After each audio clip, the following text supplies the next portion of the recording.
Friends, आज low lying placenta पे बात करते हैं। अल्ट्रासाउंड पे लो लाइंग प्लेसेंटा आया तो इसके क्या खतरे हो सकते हैं, क्या आप इसके लिए आप क्या ध्यान देते हो। आपके गायनेकोलॉजिस्ट में भी बेड रेस्ट की बात करते हैं, तो क्या इश्यूज हो सकते हैं, इसको कैसे प्रिवेंट करें इससे होने वाले किसी भी खतरे को। तो आज सारी बातें जानते हैं। Low lying placenta, placenta previa भी कहलाता है। तो ये क्या है, इसके लिए सबसे पहले जाने कि प्लेसेंटा क्या है। जैसे हमारा बच्चा जब गर्भ में होता है तो कुछ भी कैसे उसको न्यूट्रिशन मिलेगा, वो कुछ खाता नहीं है, ऐसा तो नहीं कि वो मुंह से उसने खाया और न्यूट्रिशन मिल गया।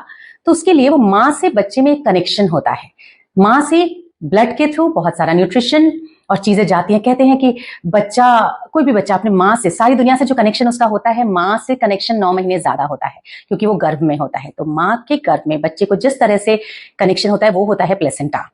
प्लेसेंटा, ये पूरा आप जो देख रहे हो येलो कलर का स्ट्रक्चर है, वो बेसिकली पिक्टोरियल डायग्राम है। ये प्लेसेंटा कह सकते हैं।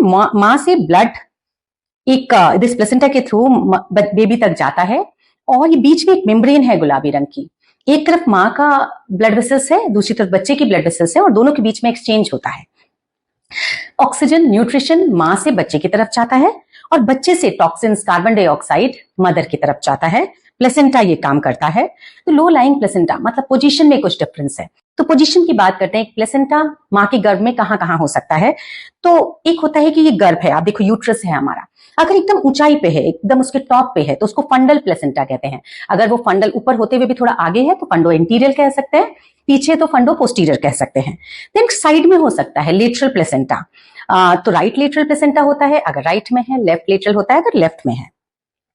देन प्लेसेंटा नीचे हो सकता है, लो लाइंग प्लेसेंटा जिसको कहते हैं। अगेन ये आगे की तरफ लो लाइंग है तो एंटीरियर, पीछे की तरफ है तो पोस्टीरियर लो लाइंग होता है। और एक लास्ट ये कवरिंग ऑस हो सकता है। ये जो बच्चेदानी का वूम का माउथ है यूट्रस का, अगर उसको कवर करते हुए है तो कवरिंग ऑस प्लेसेंटा को कहते हैं। कई बार, अभी हम लो लाइंग प्लेसेंटा पे और कवरिंग ऑस पे आते हैं, उसके पहले एक बात कि कई बार प्लेसेंटा की पोजीशन के हिसाब से आप जेंडर डायग्नोज करना चाहते हो। अल्ट्रासाउंड पे आता है कि प्लेसेंटा इस जगह है और आप सोचते हो जेंडर क्या होगा मेरे बच्चे का। एक क्यूरियोसिटी, इसके बारे में कभी और किसी वीडियो पे जरूर बात करेंगे कि किस तरह से ये सही है या साइंटिफिकली या गलत है। तो अगर प्लेसेंटा बच्चेदानी के वूम के माउथ पे है, नीचे है, लो लाइंग है, माउथ तक पहुंच रहा है या उसको कवर करता हुआ है, तो क्या हो सकता है। कभी भी ब्लीडिंग हो सकती है। ब्लीडिंग पेनलेस होती है, कॉजलेस, कोई कारण नहीं है, आप पता चला सो रहे हो और ब्लीडिंग शुरू हो गई, तो ये प्लेसेंटा प्रीविया या लो लाइंग प्लेसेंटा में होता है। कोई दर्द नहीं होता। तो कैसे इसको हम क्या प्रिकॉशंस लें कि लो लाइंग प्लेसेंटा आने के बावजूद हमें ब्लीडिंग ना हो। तो सबसे पहले तो सेक्सुअल एक्टिविटी, आप गायनेकोलॉजिस्ट कहेंगे सेक्सुअली एक्टिव अगर आप प्रेगनेंसी में हैं तो वो अवॉइड करें।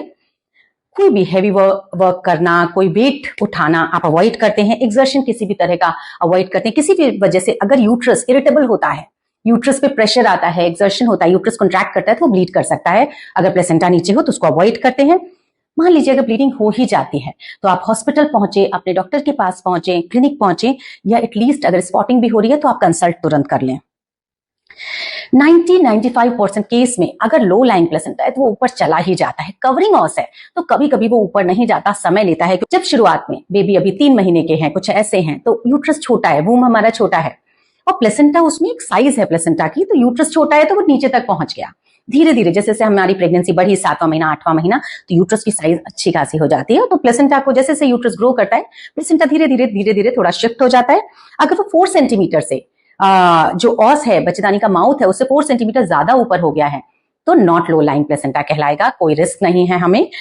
लेकिन अगर ये नीचे ही रह जाता है, जैसे कई बार कवरिंग ऑस में होता है। कवरिंग ऑस देखो, ये प्लेसेंटा है तो यूं है, उसको जाते जाते कई बार ये पूरी तरह अप नहीं हो पाता। बट अगर आप ये सारे प्रिकॉशंस यूज करते हैं जो आपके गायनेकोलॉजिस्ट आपके बताते हैं, तो यूजुअली कोई ऐसी ब्लीडिंग, कोई ऐसा अनवांटेड चीज नहीं होती है और आपकी प्रेगनेंसी एकदम सेफ रहती है। Thank you.